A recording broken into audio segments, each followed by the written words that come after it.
कुछ बेहतर लाऊंगा इस देश के अंदर कि 5 साल के पहले आपको राशन लेना बंद कर देना पड़ेगा। आपको राशन की जरूरत नहीं पड़ेगी। आपको हमारे आगे हाथ फैलाने की जरूरत नहीं पड़ेगी।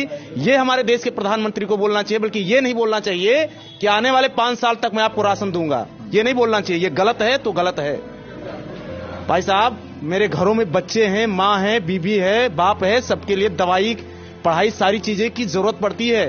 5 किलो राशन से मेरा सब कुछ पूरा नहीं हो रहा है।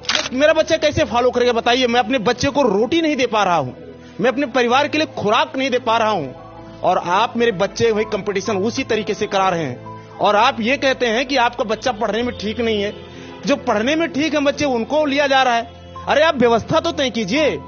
हमारे जो ओबीसी, एसटी, एससी के जो लोग थे बड़ी मात्रा में, मैं आपको बता दूं, इस चैनल के माध्यम से मैं सरकार को बताना चाहता हूं, आज देश के अंदर जो कॉर्पोरेट को लेके आए हैं, आप देखिए इस रेल के अंदर, रेल की बहुत सारी वैकेंसियों को, चतुर्श्रेणी कर्मचारियों को खत्म कर दिया गया, ग्रेड खत्म कर दिया गया, बहुत सारे पद खत्म कर दिए गए। हमारे एसटी, एससी, ओबीसी के तमाम सारे लोग जो बहुत अच्छे पैसे वाले नहीं थे, उनके बच्चे कम पैसे में प्राइमरी स्कूल में पढ़ करके, सरकारी स्कूल में पढ़ करके जाकर के कंपटीशन में बैठते थे।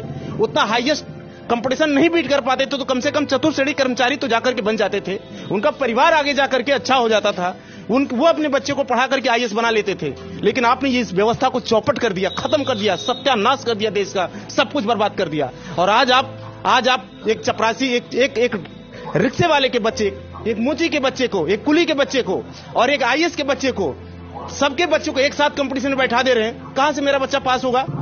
यानी परीक्षा की व्यवस्था एक और पढ़ाने की व्यवस्था अलग अलग। ये कारपोरेट का सिस्टम है। कारपोरेट नोट कमा रहा है और गरीब को और गरीब बना दिया जा रहा है। इनके पास रोजगार नहीं है कि ये कहीं जाकर के रोजगार कर रहे हैं। बाहर मार्केट में चले जाइए, आपको 5,000 रुपए का काम नहीं मिलेगा। सरकार ने कहा कि 5 लाख लोग जो अनथराइज तरीके से बिजनेस कर रहे थे, उनके बिजनेस पर जो है मोदी सरकार ने जो है रोक लगाया, धावा किया, जांच किया, तमाम सारी चीजें। आपको हम बता दें कि वो जितने लोग अनथराइज लोग थे, वो भी हमारे देश के लोग थे। परिवर्तन तो होना ही चाहिए। परिवर्तन ये इस हिसाब से देश नहीं चल पाएगा।